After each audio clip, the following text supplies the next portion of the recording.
บรรยากาศสบายดีเนาะบรรยากาศในยามเช้าๆอยู่ที่ร้านคันด้านมนต์กระสังน้ำกระทำบุญตักบาตรยาน้ำนี่บรรยากาศกะเอาต้นนิยมมาหลายบอลหลายทีนี่เขาก็จะได้ถ่ายบรรยากาศมอมให้ต้นนิยมได้เบิ่งนำกันบรรยากาศหาชมได้ยากทำชมบรรยากาศดีๆแบบนี้เอาต้นนิยมมาหลายทีหลายบอลมาเต่าโฮมกันเพื่อเป็นหนึ่งเดียวกันมาสร้างนำกระทำบุญเป็นหนึ่งเดียวกันนี่หาชมได้ยากนี่ออกต้นนิยมอยู่ด้านหลังนี่หลายมาแต่ต่างเมืองต่างแข้งแต่ต่างประเทศก็มีเอาต้นนิยมก็เลยถ่ายบรรยากาศเอาหมอมให้เบิ่งเด้ออันนี้ก็เป็นด่านศักดิ์สิทธิ์พ่อแม่ครูบาอาจารย์มาบำเพ็ญเพียรบ่ว่าแต่ในประเทศหรือว่าต่างประเทศ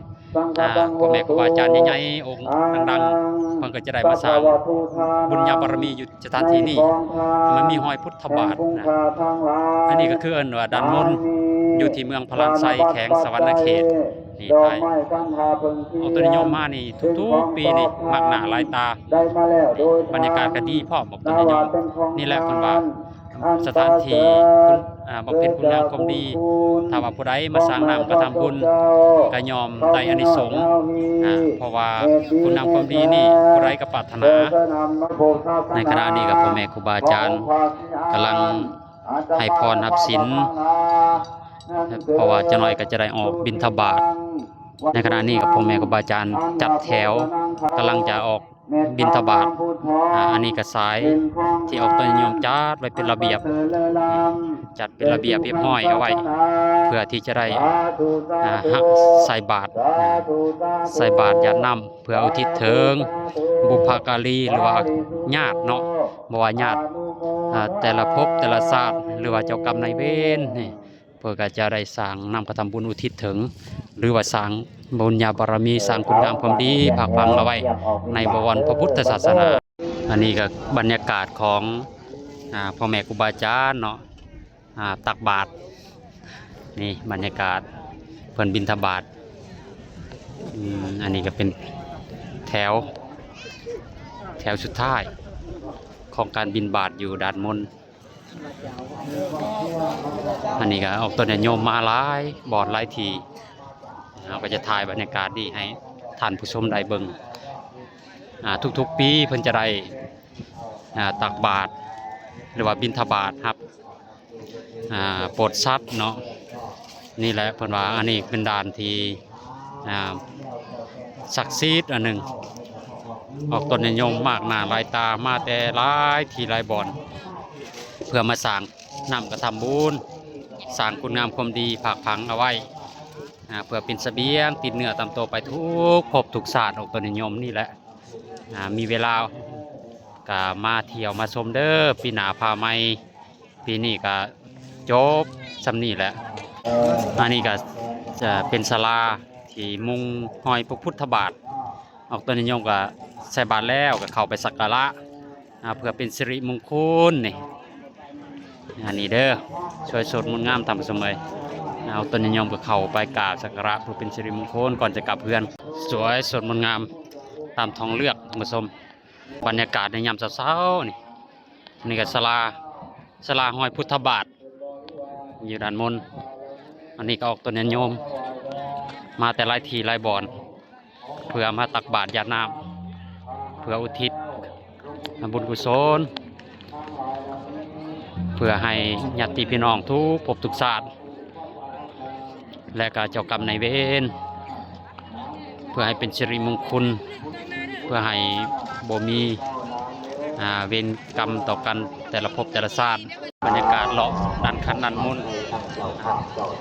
ตักบาตรญาติน้ำแล้วก็เลาะเบิ่งบรรยากาศนี่เขาจะแผนกล้องให้เบิ่งอยู่ด้านหลังทำชมว่าเป็นอะไรนี่ก็เป็นพลานด้านมนหอหอยพุทธบาทด้านมนนี่ก็บรรยากาศในยามเช้าๆตักบาตรญาติน้ำแล้วก็เลยถ่ายบรรยากาศอันนี้ก็พ่นพลอยพร้อมทำชมแล้วก็เย็นพอบรรยากาศเย็นในยามเช้าผู้ใดมาขอพรก็ได้สถานที่ศักดิ์สิทธิ์แบบนี้เทวบุตรเทวดาเพิ่นได้ พรมน้ำมนต์ให้ออกตนญาติโยมที่ได้มาสั่งนำกระทำบุญในทางคันด้านมนต์ในครั้งนี้บรรยากาศก็เย็นเย็นชุ่มเย็นบรรยากาศนี่แหละแผ่นกล่องมามอบให้ทางผู้ชมเบิ่งเป็นพลานหินที่สวยสดงดงามอันหนึ่งที่เราจะได้เบิ่งได้ชมบรรยากาศแผ่นกล่องให้ทางผู้ชมเบิ่งนำกันนี่แหละเอาก็ลองเบิ่งเลยบรรยากาศเด้อลมรื่นดีมาเที่ยวมาชมได้สถานที่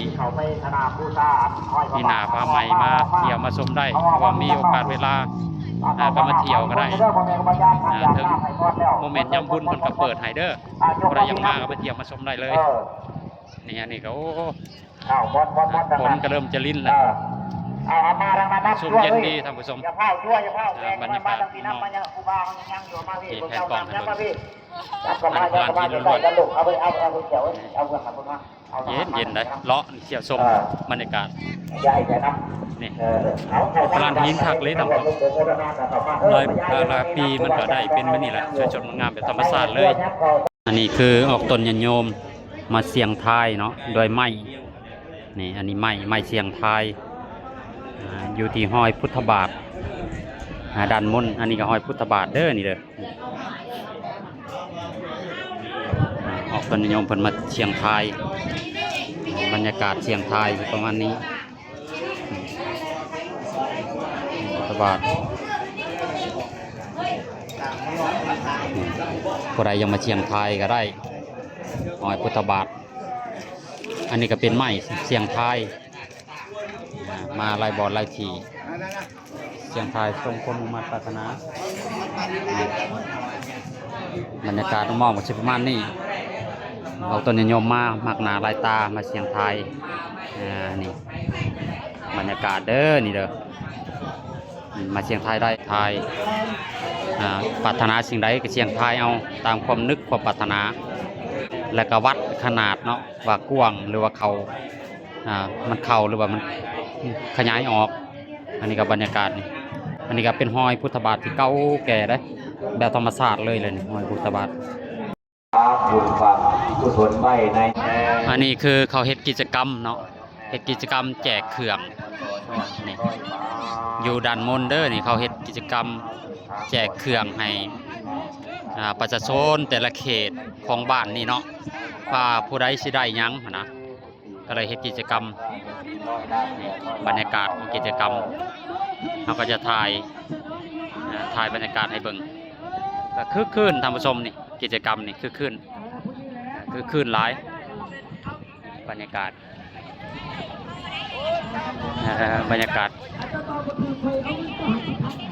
ของการแจกเครื่องต่อไปสิได้เครื่องได้ยังอยู่เขตนี่ก็มีหลายหมู่บ้านเนาะก็เลยเพิ่นเฮ็ดกิจกรรมแบบนี้นั่น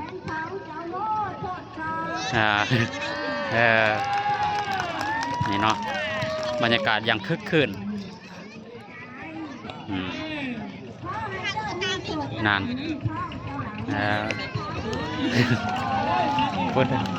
พูดได้ฮับเนาะฮับเครื่องก็ให้พรนี่บรรยากาศแล้วคึกคืนหลายท่านผู้ชมพ้นกับลิ้นพร้อมนี่พ้นโปรยปอยมาโปรยปอยมาผมบรรยากาศก็ดีพร้อมเราก็ถ่ายให้เบิ่ง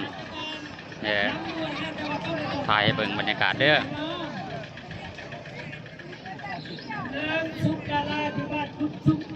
นี่กุดซุง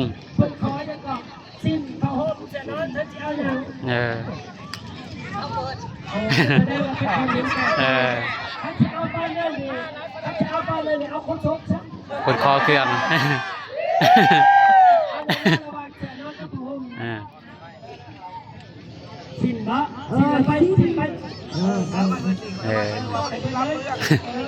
บรรยากาศคือคืนลายนี่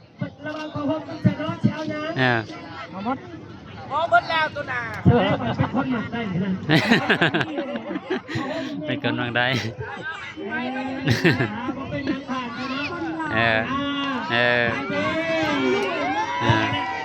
เออบรรยากาศเนี่ยคือร้ายในบรรยากาศกติกาเนาะของการเล่นเกมกติกาของการเล่นเกมแจกเครื่องกติกติกาของแจกเครื่องอันนี้ครับประชาชนก็มาทุกปีที่มารับเครื่องบริจาคบรรยากาศหอมนี่กติกาของการแจกเครื่องก็จะให้ผู้ชม ให้ผู้ชมเด็กน้อยครับมักของการเล่นเกมเนาะเพื่อจะได้ของรางวัลแต่ละปีก็เห็นกูปีเลยคนมาแจกเครื่องนะเพื่อให้ประชาชนได้เครื่องนุ่งห่มยามหนาวเอาไปใส่เพิ่นก็แบ่งปันเนาะให้ประชาชนเพื่อมีกำลังใจในการใส่ชีวิตเครื่องจำเป็นต่างๆอันนี้ก็ด่านเนาะไปเบิ่งเขาแจกเครื่องเขาเฮ็ดกิจกรรมแจกเครื่องเอาก็กลับจากนั่นแล้วเขาก็มาแพนบรรยากาศน้องมอมของการเลาะเบิ่งพลานหินบรรยากาศเนาะในยามเช้าๆก็โอ้ยนี่แหละงามหลายพลานกันเอามาเบิ่งกับแต่ละจุดแต่ละบอลครับแบบงามแบบธรรมชาติแบบสวรรค์ปั่นแต่งคันบอกไปสาวบ้านๆนะสวรรค์ปั่นแต่งสันสางมาเขาเลาะเบิ่งกับไล่พีไล่บอลละมันเป็นเอกลักษณ์ของแต่ละจุดแต่ละบอลที่มีจุดเด่นที่แตกต่างกันถ้าว่าอะไรได้มาแล้วก็